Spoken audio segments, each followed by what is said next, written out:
Hello दोस्तों, कैसे हैं आप लोग। मैं ऐसा करता हूँ कि आप लोग ठीक होंगे।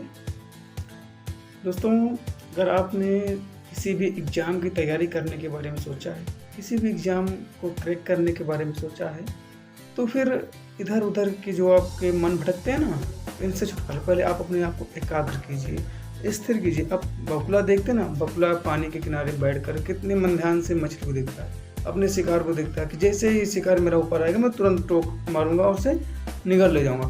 वैसे ही आप उस बगुले की भांति मन ध्यान लगा कर सिर्फ शिकार आपकी निगाह हो तो आपके एग्जाम की डेट पर, उसके पहले आप इतना कंसंट्रेट हो जाइए कि आपको आपके आसपास क्या हो रहा है, आपके घर में क्या हो रहा है, ये सबसे मतलब नहीं होना चाहिए। रिश्तेदारी, नातेदारी, दोस्ती, यारी, गर्लफ्रेंड, बॉयफ्रेंड, ये सब रहेंगे।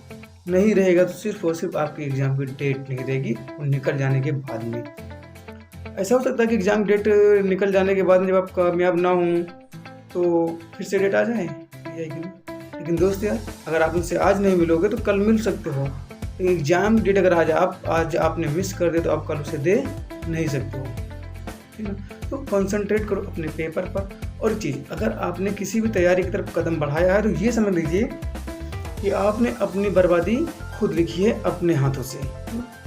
तो अगर जब आपके पास से किया तो आप लकीर बनिए या फ़कीर बनिए, या तो आप पढ़ लिख करके अपनी एक लकीर की दिए जिसे पार करना लोगों के लिए नामुमकिन हो जाए, या तो आप फ़कीर बन जाइए कि आपने बहुत तैयारी आधी अधूरी की, छोड़ दिया और उसके बाद ना तो आप घर के रह गए ना घाट के रह गए। भाई, ना तो आप कोई मेहनत का वर्क कर सकते हो और ना तो आपको जॉब मिली है। तो आप या लकीर बनिए या फ़कीर बनिए। तो फ़कीर बनने से अच्छा है क्यों ना हम लकीर बने। ये कहते हैं ना कि शादी का लड्डू जे खाए वो भी पछताए और जे नहीं खाए वो भी पछताए। तो इससे अच्छा है कि हम खा के पछताएं। तो उसी तरीके से अगर हम तैयारी कर रहे हैं तो हम अपनी पूरा 100% देने के बाद छोड़ें। अगर हम अपना 100% दे रहे हैं किसी काम को तो लक बाई चांस से हमारा ना हो, वरना 99.99% चांस होता है कि हमारा होगा, क्योंकि उसके पीछे हमने अपना 100% दिया है। मैं आपको एक कहानी सुनाता हूँ कि एक जब बारिश होती है तो छोटे पक्षी जो होते हैं वो घोंसला ढूंढते हैं, जगह ढूंढते हैं उस बारिश की बूंदों से छिपने के लिए। लेकिन उसी में से एक बाज नाम का ऐसा पक्षी होता है जो बादल को चीर के बाहर निकल जाता है और ऊपर जाके मंडराता है और बादल से कहता है कि बरसो, तुम्हें जितना देर बरसना है। बाज घोंसला नहीं उड़ता, वो बादल को ही क्रॉस कर जाता है, ऊपर जाके मंडराता है और बोलता है तुम्हें बरस लो जितना देर बरसना, तो 1 घंटा 2 घंटा 4 घंटा बरसोगे। जब तुम बरस के निकल जाओगे उसके बाद मैं फिर से आसमान नीचे आऊँगा और पूरे आसमान पर मेरा एक छत्र राज होगा। तो उसी तरीके से आप भी जब तैयारी कर रहे हो तो सिर्फ और सिर्फ तैयारी पर ही ध्यान दो, किसी और जगह चीज़ पर ध्यान मत दो, ठीक। और अगर आपको बाज बनना है तो सबसे पहले आपको अपनी तितलियों का साथ छोड़ना पड़ेगा। ये तितलियाँ कौन हैं? मैं इनडायरेक्टली बोलता हूँ, समझिएगा। इस समाज में हमारे आसपास में रंग बिरंगी बहुत सारी तितलियाँ हैं जो आपको आपकी एकाग्रता को भंग करती हैं, आपको आपके पथ से भड़काती हैं।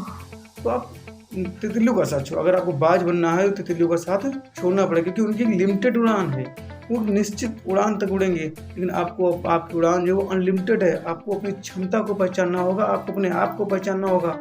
आपके घर वालों ने अगर आपके पीछे पैसा लगाना शुरू किया है, आपको पढ़ाने के लिए शुरू किया है, तो उनके दिमाग में कहीं ना कहीं ये है कि हाँ तुम कर सकते हो।